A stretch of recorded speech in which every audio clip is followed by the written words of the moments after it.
तू माँ से मजाक करेगा। कोई 800 वर्ष पुरानी बात है। मध्य प्रदेश में घोघरा नामक गांव गरीबी और तंगी में गुजर बसर करता था। उन दिनों भारत पर विदेशी आक्रमणों के कारण प्रजा बड़ी मुश्किल में थी। हर जगह लोगों के दिलों में दुख, चिंता और गहरी उधेड़ बुन थी। लेकिन घोघरा गांव के लोग जैसे तैसे शांति और खुशी के साथ गुजर बसर कर ही लेते थे। उन्हीं दिनों की बात है। गांव में एक बड़ा बुद्धिमान और प्रतिभा संपन्न किशोर था। उसका नाम था महेश दास भट्ट। वह बहुत हंसोड़ और हाजिर जवाब था। उसकी हास्यपूर्ण बातें और मजाक घोघरा गांव के लोगों का खूब आनंद करती थी। महेश दास खुद ज्यादा नहीं हंसता था, पर धीरे से कोई भी ऐसी चतुराई की ऐसी बात कह देता था कि सुनने वाले हंसते हंसते लोटपोट हो जाते थे। उसकी बातों में छिपा हुआ व्यंग और बड़ी सूझबूझ बड़े कमाल की होती थी। इसलिए वह जिसका मजाक उड़ाता वह शख्स भी द्वेष को भूलकर औरों के साथ खिलखिलाकर हंसने लगता था। यहाँ तक कि अक्सर राह चलते लोग भी महेश दास की कोई चतुराई की बात सुनकर हंसते हंसते लोटपोट हो जाते थे। महेश दास के बारे में आसपास के गांवों में भी कहा जाता था कि वह पत्थरों को भी हंसा सकता है। एक बार की बात है, बालक महेश दास जंगल में घूमता हुआ माँ दुर्गा के एक प्राचीन मंदिर में गया। उस मंदिर की मान्यता थी और लोग दूर दूर से वहां माँ दुर्गा का दर्शन करने आया करते थे। महेश दास भीतर गया तो माँ दुर्गा की अद्भुत मूर्ति देखकर मुग्ध रह गया। माँ के मुखमंडल से प्रकाश फूट रहा था। बालक महेश दास की मानो समाधि लग गई। फिर उसने दुर्गा माता को प्रणाम किया और चलने लगा। तभी अचानक उसके मन में एक बात अटक गई। माँ दुर्गा के 4 मुख थे और 8 भुजाएं थी।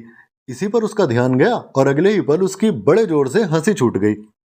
ये देखकर माँ दुर्गा को बड़ा कौतुक हुआ। वे उसी समय एक वृद्ध स्त्री के रूप में प्रकट हुई और बालक महेश दास से बोली, ए बालक, तू हंसता क्यों है? पूजा करने आया है या हंसने? बालक महेश दास फिर हंसते हुए बोला, क्षमा करें काकी, एक बात याद आ गई थी इसलिए हंस रहा हूँ। कौन सी बात, बता तो भला, वृद्धा के रूप में माँ दुर्गा ने पूछा। इस पर बालक महेश दास ने हंसते हंसते जवाब दिया, काकी माँ, मेरी तो सिर्फ एक ही नाक है। जब जुकाम हो जाता है तो मुझे बड़ी मुसीबत आती है, पर माता रानी के तो 4 मुख हैं और भुजाएं भी 8 हैं। तो जब माता रानी को जुकाम हो जाता होगा तो उनको तो और भी ज्यादा मुसीबत आ जाती होगी। महेश दास की बात पूरी होने से पहले ही वृद्ध स्त्री खिलखिलाकर हंस पड़ी और बोली, जा पगले, तूने तो माँ को भी हंसा दिया। बालक की अबोध मासूमियत देखकर वृद्ध स्त्री माँ दुर्गा के वास्तविक रूप में आ गई। उन्हें देखकर पहले तो बालक घबरा गया, फिर बाद में प्रणाम कर घुटनों पर बैठ गया। फिर माँ दुर्गा ने हंसते हुए उससे कहा, मुझे सदियों बाद किसी ने हंसाया है, पर आज मैं समझ गई हूँ कि तुझ में हास्य की एक बड़ी अनोखी सिद्धि है। जा, अपनी इसी सूझबूझ और हास्य के बल पर तू बहुत नाम कमाएगा और बड़े बड़े काम करेगा।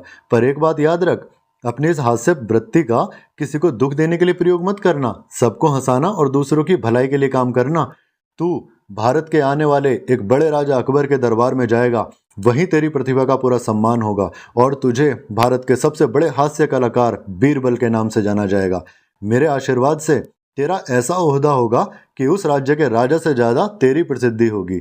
अब अबोध बालक माँ का वरदान क्या समझे। बालक ने कहा, ठीक है माता, यदि आप मुझ पर प्रसन्न हैं तो बताओ, आपकी दृष्टि में मेरी कितनी कीमत है? माँ दुर्गा ने कहा, पुत्र, तू तो लाखों करोड़ों में एक है। बालक ने कहा, तो उन लाखों करोड़ों में से 10 मुद्राएं मुझे दे दो, मैं जलेबी खा लूंगा। माँ दुर्गा अब जोर जोर से खिलखिलाकर हंसने लगी और बोली, जा शैतान, तू जीवन भर मिष्ठान और राजभोग ही खाएगा। उस दिन महेश दास भट्ट दुर्गा माता के प्राचीन मंदिर से लौटा तो उसका मन बड़ा हल्का फुल्का था। लौटकर उसने माँ को यह अनोखा प्रसंग बताया। सुनकर माँ भी चकित रह गई और आंसू पूछते हुए बोली, पगले, तूने तो माँ को भी हंसा दिया। और फिर चर्चा होते होते पूरे घोघरा गांव में बात फैल गई। महेश दास को माँ दुर्गा ने बड़ा अद्भुत वरदान दिया है। यह बड़ा नाम कमाएगा और बड़े बड़े काम करेगा। घोघरा का ही नहीं बल्कि भारत का नाम रोशन करेगा। और उसी नाम रोशन करने वाले को आज हम बीरबल के नाम से जानते हैं। दोस्तों, कहानी आपको पसंद आई तो प्लीज चैनल को सब्सक्राइब कीजिएगा ताकि ऐसी नई नई कहानी आने पर आपको पता लगे। धन्यवाद।